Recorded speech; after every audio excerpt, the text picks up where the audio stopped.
Mesdames, Messieurs, bonjour. Voici votre émission Ndopinden, l'émission de la bonne humeur, l'émission où nous conjuguons donc toutes les couleurs à la gaieté. Et ce matin, je suis comme toujours avec Précieuse Akwekhanou. Bonjour. Alain Sochoumé, bonjour. Amis téléspectateurs, bonjour et merci de nous retrouver ce matin pour l'envol, pour cette matinale qui est bien sûr la vôtre. Abomey nous accueille à partir donc de quelques minutes où nous allons donc découvrir à travers les merveilles du Bénin le musée Karl Ransborg. Puis après, on va initier, mesdames, messieurs, la deuxième saison de la musique béninoise rétro. Nous irons quelques années en arrière pour retrouver les artistes qui, entre-temps, ont fait quand même qui ont beaucoup apporté à la musique béninoise. On vous réserve la surprise à travers le clip de ce matin. Mesdames, Messieurs, le débat sociétal aura lieu. Nous parlerons ce matin des religions. Aujourd'hui, nous connaissons des pratiques qui sont de plus en plus, qui paraissent étrangères à l'habitude que nous avons connue. Pourquoi cet état de choses? Pourquoi cette pratique qui commence par questionner notre conscience? On va en parler. Et bien sûr, il arrive très souvent que des taches se retrouvent sur vos vêtements. Aujourd'hui, je vais vous livrer quelques astuces pour pouvoir les enlever plus facilement. Ce sera dans la rubrique astuces. Mesdames, Messieurs, voilà donc décliné la charpente de ce numéro de Ndopinden que nous démarrons justement par les merveilles du Bénin.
Mesdames, Messieurs, retour sur ce plateau donc après cette belle visite à Abomey, un musée que nous vous invitons donc à découvrir pour certains et à redécouvrir peut-être pour d'autres, certainement lors des congés des enfants, ça va être peut-être lors des congés de détente, pourquoi pas, ou bien un week-end où la famille se déplace pour une raison ou pour une autre, pourquoi ne pas y faire un tour. Et parlant de tour, mesdames, messieurs, nous allons faire une incursion dans le passé musical béninois pour retrouver donc lors de cette deuxième saison de Retro qui va nous conduire jusqu'en décembre, si Dieu le veut, où nous allons retrouver donc les gloires anciennes de la musique béninoise, toutes générations confondues. Et ce matin, mesdames, messieurs, c'est un duo qui va faire le show. Voici le clip du jour.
Ici, nous, on ne lève pas encore la séance, elle ne fait que se poursuivre. Vous avez donc dû reconnaître ce duo choc des années début 2000 au mi-90. MC Désolé, MC Bizarre, deux valeurs de la musique qui ont fait donc leur entrée comme ça dans la musique, mais qui, entre-temps, ont disparu. Et puis bon, voilà, on n'a plus jamais eu de leurs nouvelles. Mais toujours est-il que dans cette séance rétro, on les retrouve. Je me rappelle, nous, on était enfants à l'époque et voilà, ça jouait un peu partout dans les bars et autres. Absolument. Et je me rappelle, ce groupe-là, MC Désolé, MC Bizarre, comme vous l'avez dit, on les appelle aussi Aglouza Band, je crois bien. Aglouza Band. Bien sûr.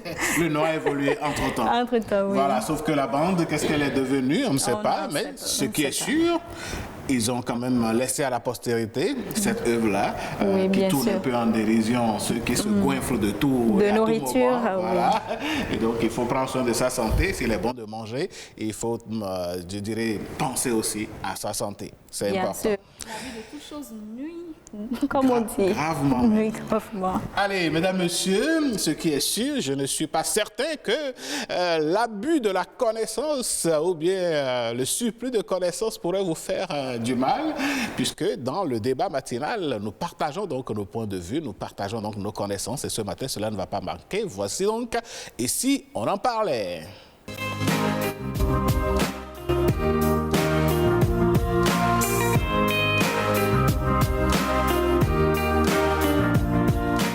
Mesdames, Messieurs, tous autant que nous sommes, nous avons nos croyances. Nous avons donc nos religions que nous pratiquons.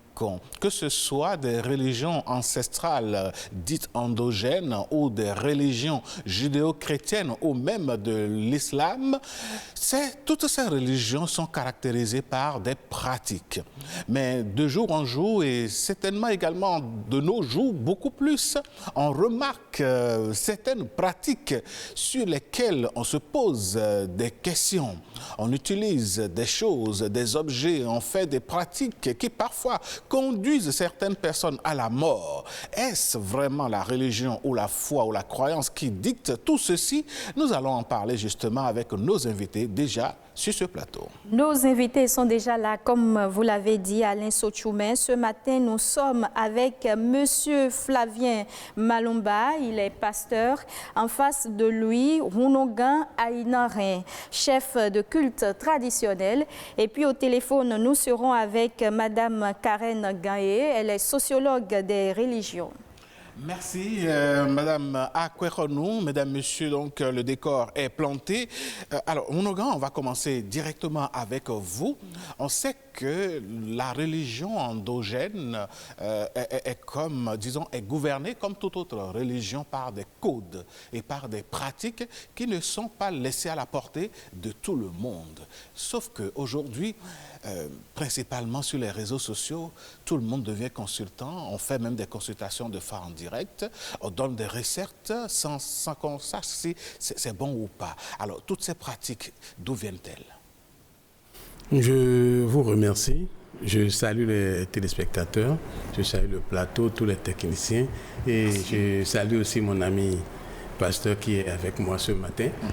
Et en fait, cette prolifération dont vous parlez, c'est un phénomène auquel nous assistons et qui peut-être, à mon avis, serait dû au fait que nous sommes dans un pays où il n'y a pas une législation qui organise le monde des cultes traditionnels. C'est-à-dire que jusqu'à ce jour, l'État béninois n'a pas pu légiférer sur la pratique des cultes endogènes dans notre pays. C'est ça qui crée cette floraison d'individus qui, de part et d'autre, chacun essaie de se proclamer. Parce qu'on ne peut pas se lever un matin et devenir pratiquant ou responsable de culte endogène. Il y a un parcours à faire. Il y a, après ce parcours-là, il faut une confirmation du fait que l'intéressé maîtrise les connaissances et qu'il est capable de diriger qu'on peut lui confier une communauté. Alors ce n'est pas tout le monde qui est destiné à ça. Ça ne s'improvise pas. Si vous n'êtes pas destiné à ça, si vous n'avez pas les capacités intellectuelles pour le faire, vous ne pouvez pas le faire. Donc c'est parce qu'il n'y a pas de législation formelle dans ce domaine-là que nous assistons à ce phénomène, un phénomène contre lequel on doit s'insurger. D'accord. Pasteur Flavien Malumba, le constat n'est pas que dans le domaine traditionnel, ça ne concerne que les religions endogènes. Il y en a également dans les religions, dans les mouvements chrétiens. On constate justement ces pratiques-là qui sont peu recommandables. En tant que pasteur, je vous pose la même question. Comment ces pratiques-là se sont introduites dans la religion ? Nous voulons d'abord remercier le plateau et remercier notre ami qui est avec nous. Et nous voulons confirmer que le constat est vrai. Malheureusement, c'est un constat amer, où nous sommes en train d'assister à des pratiques qui ne glorifient pas le nom de Dieu. Je voudrais insister, dans la Bible, il est écrit « La terre appartient à l'Éternel » et tout ce qui renferme la terre appartient à l'Éternel. Donc si Dieu a doté la terre avec tout ce qu'elle concerne, c'est pour que la terre soit utilisée. Mais qui utiliser ? Qui peut utiliser ? Qui va utiliser ? C'est ça le grand problème. Malheureusement, comme mon prédécesseur a dit, il y a prolifération, il y a l'autoproclamation et il y a abus d'utilisation de ce que nous constatons. Donc c'est un fait réel, mais nous devons avouer qu'il y a un abus. Pourquoi il y a un abus ? Parce que les gens ont des intentions cachées derrière ce qu'ils sont en train de faire. C'est justement les intentions cachées. Alors, Noga Inara, je reviens vers vous. Dans la religion en général, nous constatons aujourd'hui une sorte d'imbrication, voilà, j'y arrive, des pratiques. Je donne pour exemple ce fait qui a défrayé la chronique il y a quelques jours ou quelques semaines, où on pourrait donc comprendre que dans la religion chrétienne aujourd'hui, on peut faire des prières ou bien des cérémonies dites pour des jumeaux, comme cela se fait en parallèle dans la religion endogène. Alors, est-ce que les religions sont en train d'emprunter ou bien de se prêter les pratiques les unes des autres? Bon, ça c'est un problème qui a plusieurs facettes. Est-ce que les religions sont en train de s'emprunter les unes des autres? Non, vous avez donné un exemple précis. Parce que là, le problème là est sérieux, ça a effectivement défrayé la chronique. Ce qui est sérieux dans cette affaire, c'est que historiquement, la religion dont nous parlons, la religion chrétienne et plus précisément catholique, qu'au niveau de nos ancêtres, avait déjà estimé que les pratiques de nos ancêtres étaient des pratiques diaboliques. C'est des pratiques dont on ne doit pas s'approcher. Et il nous a été dit qu'il faut nécessairement que le noir se détourne des pratiques de ses ancêtres, que c'est diabolique, que c'est l'enfer et qu'il n'y a rien de bon là. Et c'est dans cette optique-là que nos ancêtres ont été formatés, c'est dans cette optique-là que nous-mêmes, nous avons une vision du monde qu'on nous a imposée avec cette religion-là. Si aujourd'hui, on en vient à dire ce qui est diabolique, ce qui doit aller en enfer, ce que vous ne devez jamais faire, ou alors c'est la bastonnade. Des Noirs ont été bastonnés, des Noirs ont été massacrés, des gens ont été torturés pour n'avoir pas choisi de suivre cette religion. C'est-à-dire qu'ils se sont entêtés pour dire « je vais suivre ma tradition ». Alors nos ancêtres, c'est à coups de fouet qu'ils en sont arrivés à embrasser cette religion malgré eux. Et aujourd'hui, comme par miracle, on dit dans votre pratique-là, il y a quelque chose de bon. Et ce quelque chose de bon-là, nous voulons faire ça. Et ce qui est plus grave, on dit, nous voulons faire ça et nous voulons faire mieux que vous. Parce que la cérémonie de jumeaux dont vous parlez là, pour être plus précis, les gens ont été dire plutôt, et ça je l'ai entendu bien sur les réseaux sociaux, des prêtres catholiques ont eu à dire que quand on fait la cérémonie des jumeaux, quand nous faisons ça, bien sûr, eh bien, que les gens n'ont pas la prospérité, qu'ils en décèdent, qu'ils ont le malheur. Et que c'est eux qui savent bien le faire. Ouais, comme deux fois, on peut aller dans je ne sais quoi, mais en fait, c'est que, quel que soit ce qu'on est en train de faire au noir, il continue, quoi qu'il arrive, d'embrasser sa religion originelle. Il continue les pratiques ancestrales. Mais qu'est-ce qu'il faut faire aujourd'hui pour l'en détourner? Eh bien, on s'inscrit dans cette logique-là et on dit, parce que chez nous maintenant, dans les religions endogènes, ce n'est pas tout le monde qui fait les cérémonies de jumeaux. Ce n'est pas tout le monde. Nous sommes tous là, chacun a son domaine. Si vous n'êtes pas de ce domaine-là, même si vous êtes dans la culture endogène, même si vous êtes vaudouno, vous ne pouvez pas aller faire la cérémonie de jumeaux. Alors comment peut-on aujourd'hui, d'avoir dit depuis des siècles que quand on met deux enfants simultanément au monde, que nous appelons des jumeaux, qu'il n'y a rien d'anormal, qu'on ne doit rien faire. Quand un enfant naît d'une manière qui n'est pas normale, et on dit non, il n'y a rien du tout, c'est tout à fait normal. Mais comment avoir fait ça pendant des siècles et un jour se rendre compte et dire à tout le monde que non, écoutez, ce que vous faites là, il y a du bon dedans et nous allons prendre ce bon là et vous ne savez plus faire. Et ça là, ce n'est pas une imbrication, ça. C'est une façon de continuer l'assujettissement et l'esclavage qu'on a imposé aux Noirs depuis des millénaires. Et c'est ça qui est en train de continuer et qui va s'aggraver tout le temps comme ça. Oui. C'est ce qu'on a entendu. Il n'y a pas eu de communiqué officiel ni de déclaration officielle où l'Église a eu à dire ça. Pour le moment, on se base sur ce qu'on a appris. Oui, mais c'est-à-dire qu'on commence par un mot. Nous avons... On ne peut pas les accuser, je suis en train de dire. Ce que je veux dire. Nous avons plusieurs catégories de divinités chez nous. Ils sont en train de faire un test avec les roros, aujourd'hui les jumeaux. Demain, on passera à autre divinité pour voir. Parce que déjà dans nos villages, c'est l'Église catholique dans beaucoup de contrées qui s'occupe du culte des morts. Lorsque quelqu'un décède, le processus que l'on fait, le rituel que l'on fait pour inhumer un corps, aujourd'hui, l'Église catholique s'est déjà intégrée dans ça, a un système dans ça. Et depuis la fosse... J'aurais bien voulu... En réalité, on n'est pas là pour faire le procès d'une religion. Mais lorsqu'on rentre dans la religion endogène, par exemple, aujourd'hui, pour ne pas donner de nom sur ce plateau, il y a quand même des religions...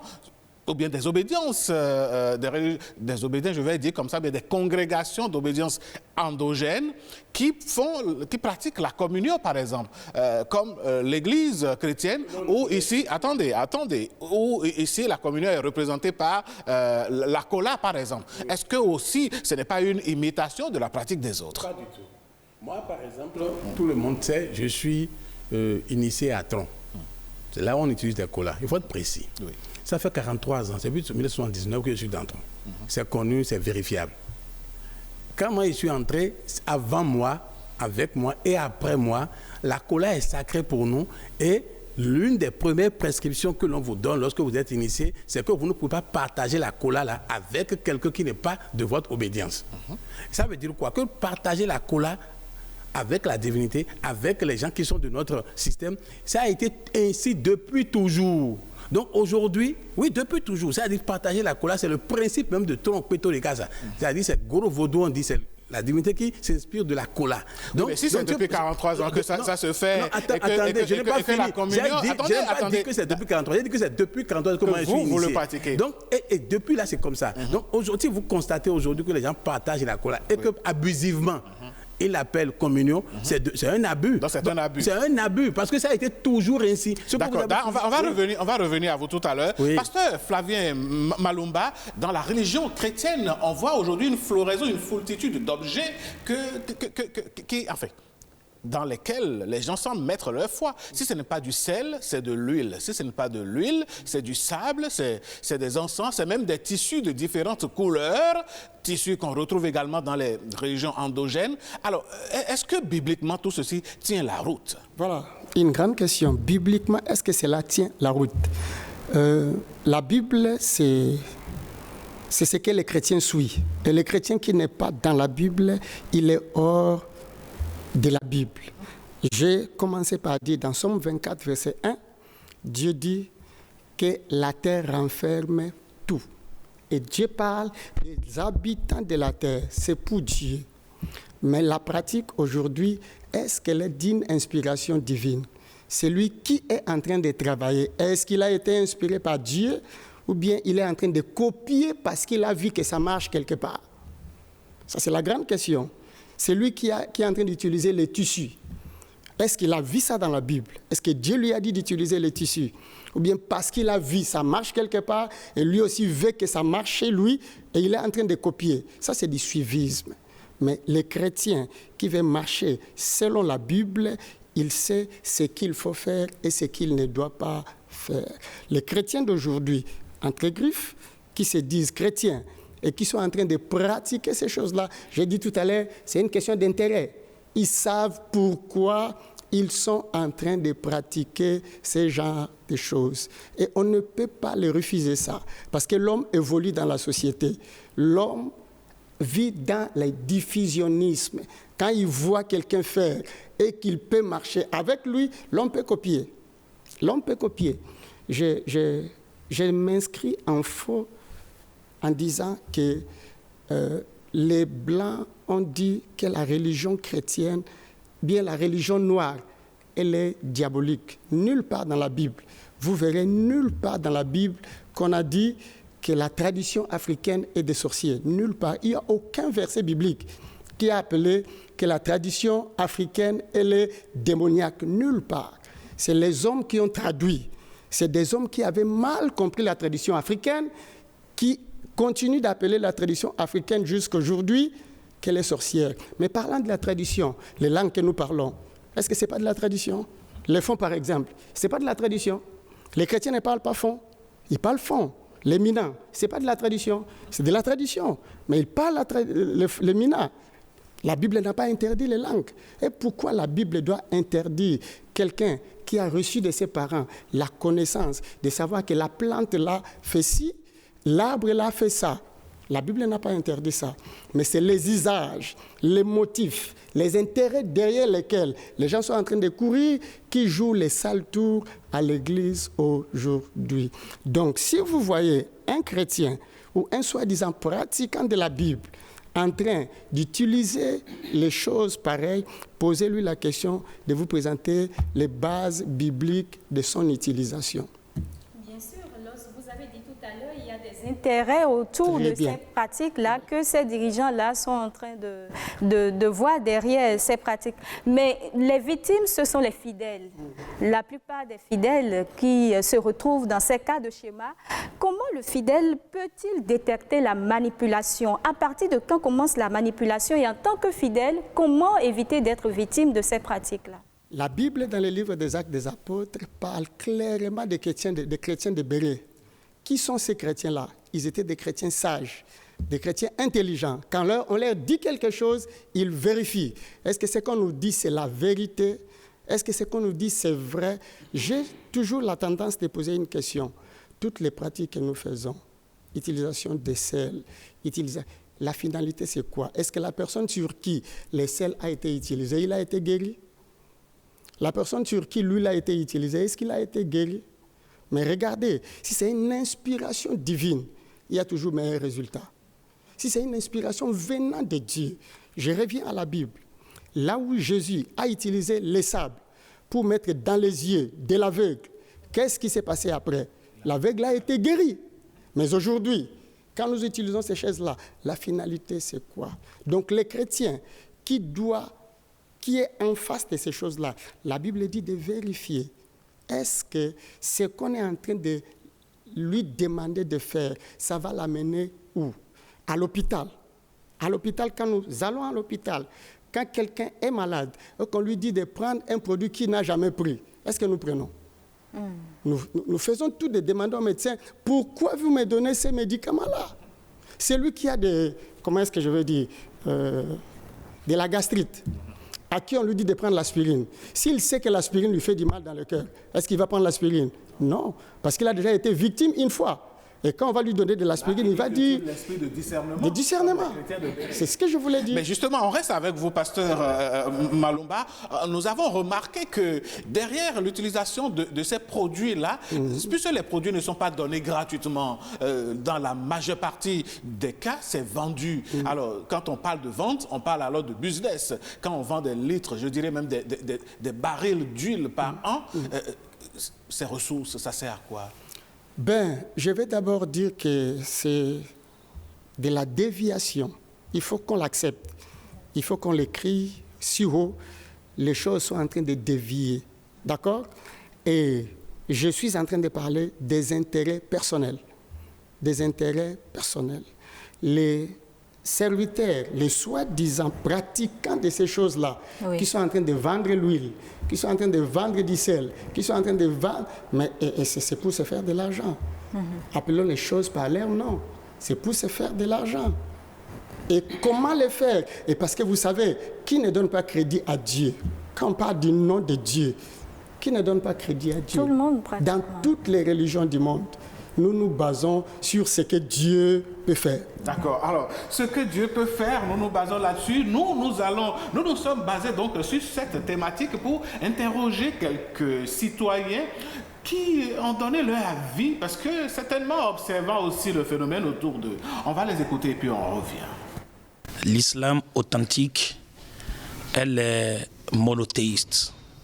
C'est-à-dire que vous avouez exclusivement le culte à Allah, à votre créateur Allah. L'islam authentique rejette toute autre croyance. Aujourd'hui, dans le monde chrétien, on voit assez d'actes prophétiques. On voit tellement de choses. Cela ne voudrait pas dire que ce que les gens sont en train de faire aujourd'hui est mauvais. Mais nous devons aussi reconnaître qu'il y a des gens qui le font sans inspiration à cause de leurs intérêts. C'est ce qui est très mauvais. Il faut réorganiser les secteurs de ces soi-disant marabouts, alpha, pasteurs et autres. Il faut généraliser. Nous n'allons plus laisser quelqu'un où il apprend un peu le Coran, il s'autoproclame alpha, il devient alpha, il s'installe, il commence pas à faire ses pratiques pour tromper nos paisibles populations. Notre Dieu n'est pas un Dieu unilatéral. Ouais, il ne travaille pas dans un seul sens. Il varie les choses à des moments donnés. Et la manière dont vous priez pour celle-ci, ou bien pour celui-ci, pour qu'il retrouve une guérison aujourd'hui, la même maladie revient avec une autre personne, vous priez aussi d'une autre manière.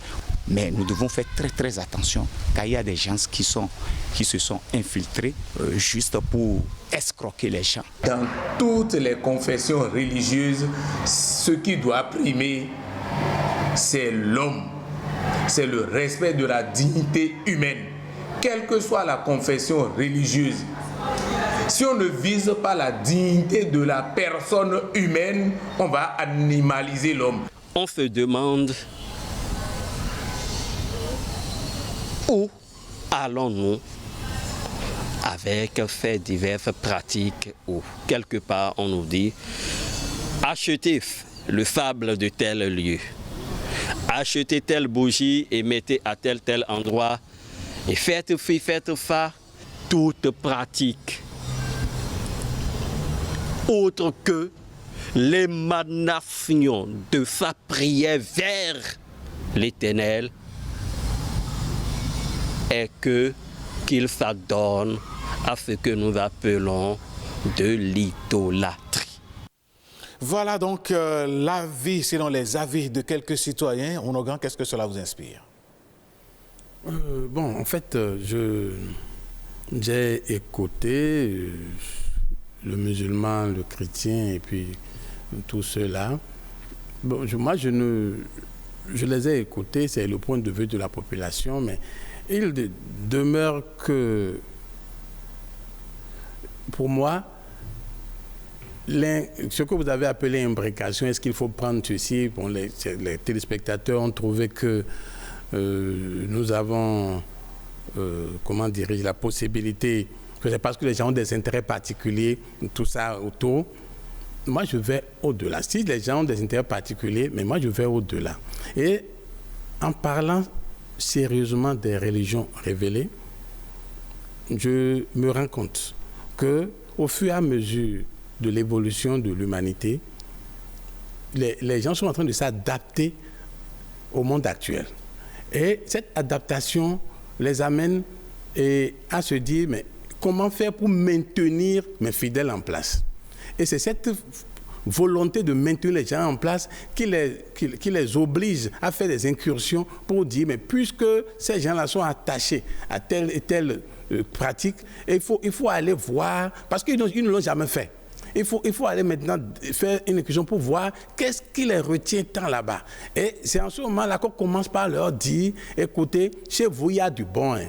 Et là, ce que je refuse aujourd'hui, c'est ça. Vous ne pouvez pas faire des siècles à abêtir, à assujettir au nom de la religion, au nom de la Bible, au nom du Coran. Vous ne pouvez pas faire ça tout le temps. Et aujourd'hui, se lever, alors que vous avez fait ça et les gens, leur mentalité a changé. Les ancêtres, je vous en prie, les ancêtres ont réfléchi et nous ont mis dans une certaine situation. Et subitement, un matin, vous commencez par le... Attendez, dans notre pays, le Bénin, oui. Nous avons vu une religion endogène, avec des pratiques typiquement endogènes. Si on remonte 20 ans, 30 ans, 100 ans en arrière, les religions endogènes faisaient-elles des pèlerinages, voilà, j'y arrive, ben, décidément ce matin. Nous avons vu quand même une religion endogène, c'est donc quelques religions endogènes qui convergeaient vers des lieux et qui faisaient donc ces rassemblements-là, ces pèlerinages-là, et qui, lors de ces rassemblements, vendaient même de ces objets-là à leurs fidèles. Et puis après, tout ça part en vrille. Est-ce que quelque part aussi, la religion endogène ne se retrouve pas donc avec des pratiques, des religions que vous appelez révélées? Non, en fait, ce que je suis en train de dire, c'est plus sérieux que ça. En fait, il faut essayer de voir si aujourd'hui, nous parlons de la Sainte Bible respectée là. C'est à partir... Il y a l'Église chrétienne qui a institué à un moment donné la Bible. L'Église originelle continue. À un moment donné, des gens se sont désolidarisés de cette ligne-là. Et c'est ça qui fait le problème aujourd'hui. Et ceux-là se disent, nous ne nous reconnaissons plus à travers votre pratique, mais nous tenons toujours à respecter la Bible et ce qui y est écrit. Et ceux qui sont les originaux et qui ont amené ça, c'est dans une visée donnée, c'est dans un but donné. Et ce but-là, nous ne devons pas perdre de but. Dans quelle vision avait-on commencé ce christianisme-là? Et c'est dans cet objectif-là que nous ne devons pas oublier. Parce que ceux qui aujourd'hui disent, mais écoutez, c'est parce que ces gens ont des intérêts, c'est parce qu'ils ont mal lu la parole de Dieu, c'est parce qu'ils l'ont mal appliqué que c'est comme ça. C'est parce que c'est justement cette Bible-là qui a été utilisée pour faire de l'esclavage. C'est cette Bible-là qui a été utilisée même jusqu'à une époque récente, quand vous allez à l'école et que vous parlez la langue de votre village, de la langue de chez vous, on vous frappe, on vous met le signal au cou. Donc, c'est-à-dire... Des outils. Non, ce n'est pas des outils. On est d'accord. On a fait tout ça là. Revenons dans le débat. On va revenir vers vous tout à l'heure. On va prendre le point de vue du pasteur Flavien Malumba déjà par rapport aux impressions des compatriotes. Mais les impressions sont normales. Hein? Les gens ont fait des vrais constats. La chose a dérouté du chemin. Pourquoi? Parce qu'il y a des intérêts mesquins. Il faut qu'on se dise la vérité partout. Si l'intérêt change de niveau, l'homme est instrumentalisé. Même dans la médecine, même dans les écoles, dans les universités. Si l'homme n'est plus valorisé, eh bien, c'est des intérêts qui sont poursuivis. Donc moi, je suis en train d'insister. Les pratiques d'aujourd'hui qui ne glorifient pas Dieu sont instituées parce que l'homme veut se faire de l'argent. Non, je reviens vers vous. Bon, désolé, mais il faut qu'on le dise. Nous avons vu par le passé des jeunes qui allaient vers des gardiens de la tradition et qui prenaient des fétiches, qui prenaient donc des divinités avec qui ils avaient des engagements. Ces engagements ne sont pas honorés et on se dit, enfin, ce qui découle, c'est des morts subites ou bien ils se retrouvent à kidnapper et assassiner des enfants au point où la police républicaine, je crois en 2018, s'en est mêlée et a mis fin à tout ça. Ces pratiques, est-ce que c'est donné à tout le monde de la voir et pourquoi tout ça est au dehors? Oui. Ça, c'est une bonne question. Au début, quand on a commencé, j'ai dit, nous sommes dans un domaine où il n'y a pas de législation. J'avais dit ça au début. Mais plus sérieusement encore, vous voyez, à une époque de notre évolution, où il y avait certains royaumes, et les royaumes se combattaient, ça c'est pas seulement en Afrique, c'est dans tous les pays du monde. À un moment donné, il y avait eu des royaumes, et il y avait des luttes entre les royaumes. Absolument. Eh bien, chez nous, dans notre espace ici, tel royaume, pour pouvoir combattre tel autre, utilisait des moyens. Et parmi ces moyens, nous avons des forces et des énergies qu'on utilise pour faire du combat. Donc, en fait, c'est une lutte de royaume à royaume. Mais le royaume n'existant plus, ces connaissances-là sont restées avec des gens. Et ces gens-là, aujourd'hui, savent dans quelle mesure et dans quelles conditions on utilise ça. Mais puisque ce n'est plus réglementé, puisque on a laissé une certaine déliquescence à ce niveau, des individus qui ne peuvent pas avoir accès à ces connaissances ont commencé par y avoir accès. Et quand vous n'êtes pas préparé, vous ne savez pas dans quelles conditions on l'utilise, voilà ce que ça donne. Voilà pourquoi vous en avez parlé. Je sais de quoi vous avez parlé. Et puis, c'est justement pour cette raison-là que nous avons déjà commencé par créer, depuis 2018, on a fait une fédération des structures relevant du monde endogène. Le Conseil national des cultes endogènes du Bénin a été mis sur pied en 2018 à cause de ça, pour sortir la charte qui doit réglementer la pratique au sein des cultes endogènes. Malheureusement, c'est sorti, mais il n'y a pas de législation autour. Tant que ce n'est pas une loi, vous ne pouvez pas contraindre les gens à avoir un comportement donné. Donc nous attendons qu'il y ait une législation, parce que plusieurs lois ont été envoyées à l'Assemblée sans suite. On attend encore. Nous allons essayer de légiférer dans ce domaine pour que, dans le domaine des cultes endogènes, plus personne ne soit capable de se lever pour aller faire ce qu'il veut. Voilà ce que je peux dire par rapport à votre question. Flavien Malumba, on ne peut pas énumérer toutes les pratiques ici, les pratiques dont il s'agit ici, mais on constate des femmes qui abandonnent leur foyer, des familles disloquées, où la haine a fait son nid, tout simplement parce qu'un pasteur aurait dit « ta maman est sorcière, oui, ta sœur, il ne faut pas la fréquenter ». Et aujourd'hui, j'en connais, il y en a qui existent. Votre avis par rapport à ces choses-là? Ce genre de dénonciation, ce n'est pas seulement les pasteurs qui le font, c'est partout ailleurs. Il y a aussi des féticheurs qui ont pointé des doigts certains parents pour dire que ton papa est sorcier, ta maman est sorcière, abandonné. En fait, c'est une question d'intérêt. Si on veut trouver assez d'intérêt, on criminalise. On pousse l'autre à haïr son prochain pour devenir son esclave. Mais dans ma Bible, si vous lisez Deutéronome chapitre 30, à partir du verset 19, Dieu met l'homme en face de sa responsabilité. Dieu dit quoi? Il dit, je mets devant toi la mort et la vie, la bénédiction et la malédiction. Et il dit quoi? Je prends à témoin contre toi le ciel et la terre. Et il demande à l'homme de choisir. Il dit, choisis la vie. Et cette vie, c'est une question de choix. Vous voyez? Et les manipulateurs, qu'est-ce qu'ils font? S'il veut te faire choisir, il va te pousser dans son sens. Il va accuser ton père, il va accuser ta mère parce qu'il veut te gagner. Mais Dieu n'est pas venu faire ça. Jésus n'est pas venu faire ça. Jésus est venu rassembler. Jésus est venu construire. Je veux finir. La Bible dit, c'est Dieu qui parle à Jérémie. Jérémie était encore très enfant, très jeune. Il ne connaissait rien. Mais Dieu est parti lui dire, Jérémie, avant que tu ne sois né, quand tu étais encore dans le ventre de ta maman, je savais déjà ce que tu devrais faire. Mais qu'est-ce que Dieu dit à Jérémie? Il dit, je mets ma parole dans ta bouche. Et cette parole-là, avec quelle mission? C'est pour aller construire, c'est pour aller démolir, c'est pour aller arranger. Dans la vie, si vous voulez construire, vous devrez faire des choix. Il faut identifier ce qui n'est pas bien, les éliminer et embrasser ce qui est bon. Ici, si moi je suis en train d'intervenir, c'est pour dénoncer justement ce qui est mauvais, les mauvaises pratiques qui sont en train de se faire au nom de Dieu. Alors que Dieu n'est pas derrière, c'est l'homme qui veut utiliser Dieu pour se faire de l'argent. Malheureusement, le temps nous a rattrapés. Nous sommes déjà à la fin donc, de ce débat matinal. Mon slogan, c'est en 10 secondes, on devrait conclure. On va dire quoi?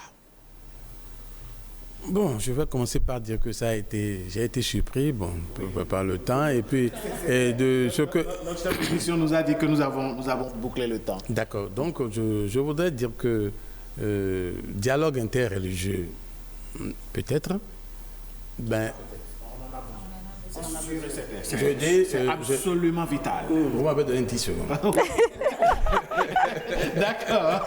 Allez-y. Donc, peut-être. Oui. Mais nous ne devons pas oublier que les mentalités que nous traînons aujourd'hui, le refus de soi, le fait que nous avons honte de nous-mêmes, le fait que le noir aujourd'hui n'est pas fier d'être noir est lié à quel phénomène? Pourquoi il est comme ça? Il faut qu'on se pose cette question-là. Pourquoi le noir n'est pas fier d'être noir? Et ça, si on arrive à répondre à cette question-là, eh bien, on aurait fait un grand pas. Merci beaucoup.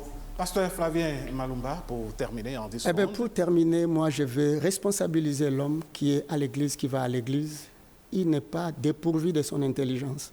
Il est intelligent, il doit avoir le sens de discernement. Mesdames, Messieurs, le sens de discernement, le mot est sorti. Nous allons toujours le répéter par ici. Notre rôle n'est pas de vous donner des leçons. Ce n'est d'ailleurs pas notre vocation. C'est justement pour nous d'attirer votre attention sur un certain nombre de choses. Revoyez votre vie, revoyez votre foyer, revoyez votre famille. Quelle place votre vie a quand vous donnez toute la place à la religion? Les pratiques religieuses, qu'est-ce que cela vous a apporté de bien? Chacun fera le bilan à son niveau et prendra la décision qui s'impose. Nous, on vient de prendre une décision. Elle consiste à faire une pause et on vous revient juste après. L'ORTB se rapproche encore plus de vous. La nouvelle application mobile de l'ORTB avec plus de dynamique, plus de design, plus de couleurs, plus de facilité. Vos chaînes de radio, votre télévision nationale et BB24 en direct, c'est sur Play Store. ORTB Mobile, toujours plus proche de vous. Retour en plateau, mesdames, messieurs, pour ouvrir donc le boulevard de la culture. Voici donc Us et Coutumes.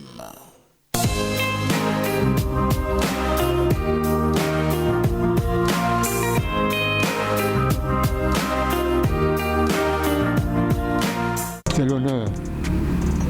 C'est pour cela qu'on organise des séances de lutte pour les former leur caractère. De façon que ce soit des gens, disons, fermes, qui aiment la vérité, qui n'ont pas peur de dire la vérité. Et ensuite, en cas d'attaque de leur village ou de leur groupe, ils puissent se défendre.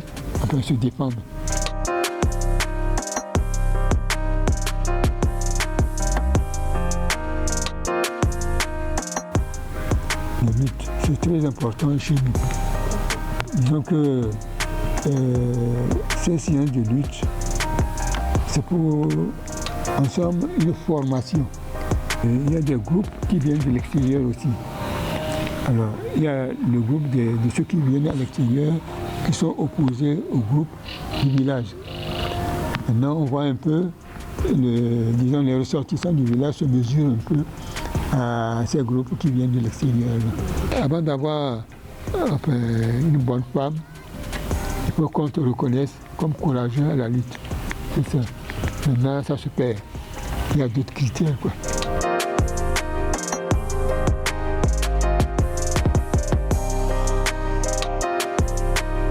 Chez les Koutoubélé, l'esprit est très ouvert. Ça veut dire qu'on se marie avec d'autres ethnies, tels que les groupes Loba, le groupe d'Indi, le groupe Ani, le groupe de Séméré, les Fouro. Donc c'est vraiment ouvert, il y a des échanges. C'est-à-dire que nos femmes se marient aux autres du groupe ethnique et les hommes épousent les femmes des autres ethnies. En général, de ce côté-là, il n'y a pas d'interdit. Mais il y a un peu de restrictions concernant les Peuls, parce qu'ils ont des cérémonies un peu spéciales, un peu difficiles à respecter.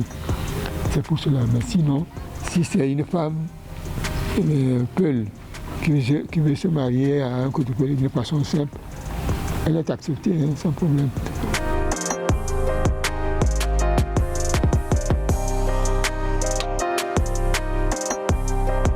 Avec l'évolution, on voit que les coutumes se perdent. Les coutumes se perdent. Ça veut dire que lorsque dans la famille on dit qu'il y a tel interdit, les jeunes ont tendance à dire qu'est-ce que ça représente ça. Ils ne donnent pas importance à ces interdits-là.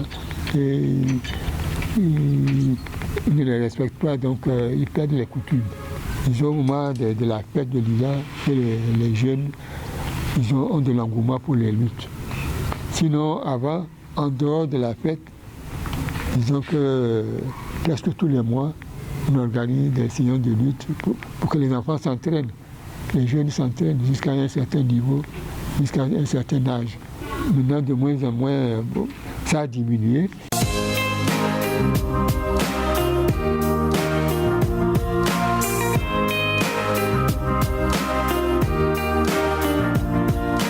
Retour donc sur ce plateau après donc ce bel élément qui nous plonge et nous replonge dans notre culture face à une autre rubrique. Et maintenant, place à une autre rubrique. Ce sera la rubrique capture d'écran. On va voir donc l'image proposée ce matin et commenter.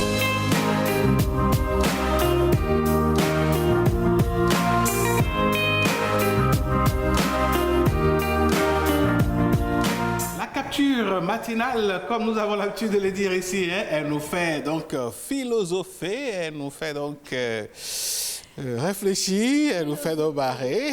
Et bien voilà, le déchaîné du jeudi est dans la place. C'est une périodique béninoise, voilà, qui paraît tous les jeudis. Donc, c'est comme un peu notre canard enchaîné par ici. Hein, donc, voilà. Et donc, sur cette illustration, on peut voir donc une scène. Dans ce décor-là, on a un hôpital. Et nous avons des gens. Et quand vous regardez bien ce qu'ils ont sur la tête, ben, vous voyez, ils sont avec le groupe électrogène. Oui. Et donc, il y a quelqu'un qui se demandait... Oui, allez-y. Allez-y. Vous venez là, on va retrouver donc... l'image. Et donc, oui, le monsieur pose la question au patient. Oui. Vous venez maintenant au CLHU avec des groupes électrogènes ou quoi? Et les malades qui répondent, ouais, nous sommes malades, mais pas fous. Ah ben voilà, ils ont la tête sur les épaules. Oui, bien sûr. Voilà. Merci à Christelle qui nous aide maintenant à bien voir. Et ben voilà, vous venez désormais avec vos groupes électrogènes. Ouais, c'est vrai, nous sommes malades, mais nous ne sommes pas fous. Donc il faut prendre les directions. C'est pour coller à l'actualité, donc cette actualité malheureuse, ce drame qu'il y a eu à cause de coupures de courant. Voilà. Et donc, des compatriotes sont... les patients qui tentent de trouver un moyen comme l'image, et ce n'est que de la caricature. Hein. C'est de la caricature avec nos amis du déchaîné du jeudi pour dire tout simplement qu'il faut trouver donc des solutions à cette situation-là, à cette difficulté. Et même si dans la réalité ça devrait se faire, si chaque malade devait venir à l'hôpital avec son groupe électrogène, vous imaginez le boucan. Vous imaginez le bruit que ça va faire, ça va encore déranger davantage les malades. Alors c'est la façon donc du déchaîné de jeudi, donc d'attirer l'attention des autorités qui vont certainement mettre les bouchées doubles pour que plus jamais on ne vive de telles situations. Pareilles. Et qu'on trouve désormais et véritablement des solutions et des solutions durables. Durables, surtout. Des solutions durables parce que on ne peut pas... C'est inacceptable en réalité. C'est inacceptable en réalité. Donc voilà, donc la presse s'en est saisie et le déchaîné du jeudi n'a pas manqué donc au rendez-vous. Et nous avons également une pensée aux familles des victimes. Oui. Malheureusement, c'est arrivé.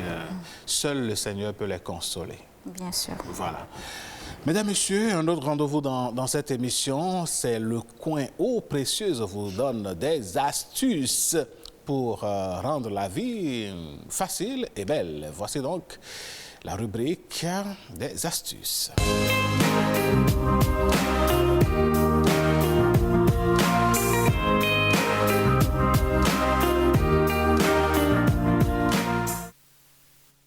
rêvé d'avoir un beau vêtement que vous portez. Vous allez donc à une réception, vous sortez, et puis avant même que la fête ne prenne fin ou même ne démarre, voici, pas inadvertance, une tache se retrouve sur votre vêtement. À défaut donc de le changer, il faut donc le porter, mais après faire en sorte d'enlever la tache. Une tache de vin, par exemple, une tache d'huile, tout peut arriver quand on ne s'y attend pas. Eh bien voilà, quelles sont les astuces pour s'en sortir? On va d'abord commencer par les femmes. Pour vous, Alain Sochoumé, qu'est-ce qui peut très rapidement tacher le vêtement d'une femme? Vos rouges à lèvres. Vous n'avez pas tort, nos rouges aux lèvres. Et bien sûr, nous allons commencer donc par le rouge à lèvres. Lorsqu'il vous arrive, mesdames, de tacher vos vêtements avec du rouge à lèvres, et souvent aussi, le rouge à lèvres se retrouve sur le vêtement de l'homme. Ça arrive. Bien sûr, l'astuce aujourd'hui, je vous la donne tout de suite, sans plus attendre, c'est de frotter la tache avec du savon de Marseille. Le savon de Marseille, vous allez l'utiliser donc pour enlever cette tache et vous allez rincer votre vêtement. Vous allez laver votre vêtement et rincer votre vêtement.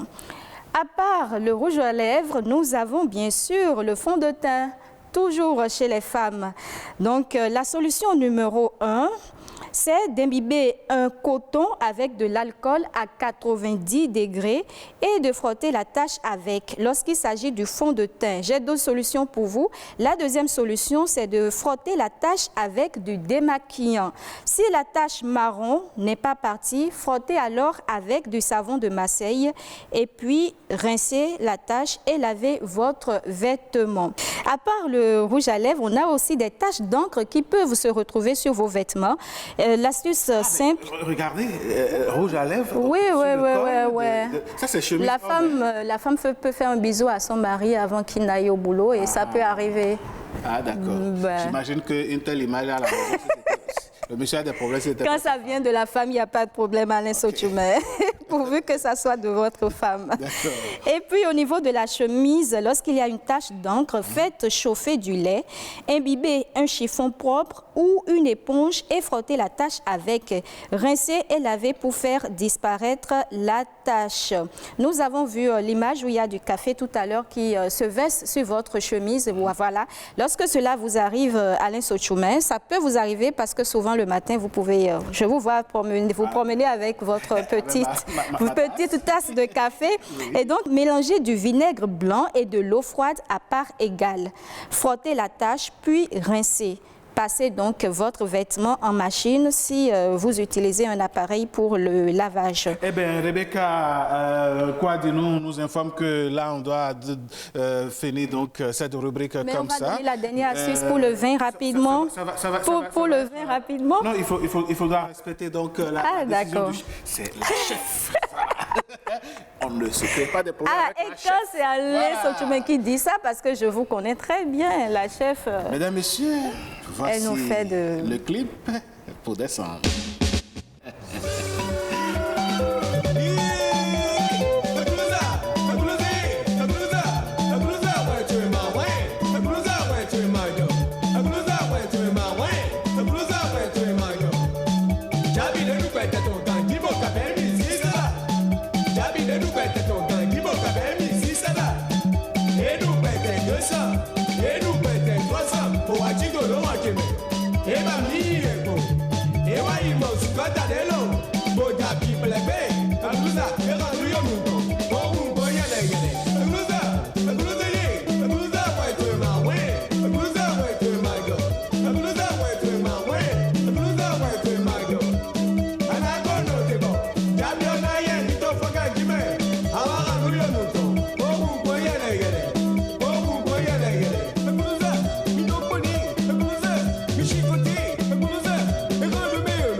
Ça va être donc la fin de ce numéro de votre émission No Pinden. Mesdames, Messieurs, précieuse Akwakonou, ce fut un grand plaisir d'avoir donc conduit ce numéro de No Pinden avec vous. Comme partagé Alain Sochoumé comme toujours. Je vous souhaite une excellente journée. Pareil. Et bonne suite de journée aux téléspectateurs aussi. Merci d'avoir passé ces bons moments de télévision avec nous. Merci infiniment. On vous laisse en retour avec le duo MC Bizarre, MC Désolé. Nous, on n'est pas vraiment désolé de vous laisser tomber. On ne vous laissera jamais tomber puisque on sera là dans un prochain numéro. Pour le moment, rien n'est bizarre ici. C'est la danse qui continue.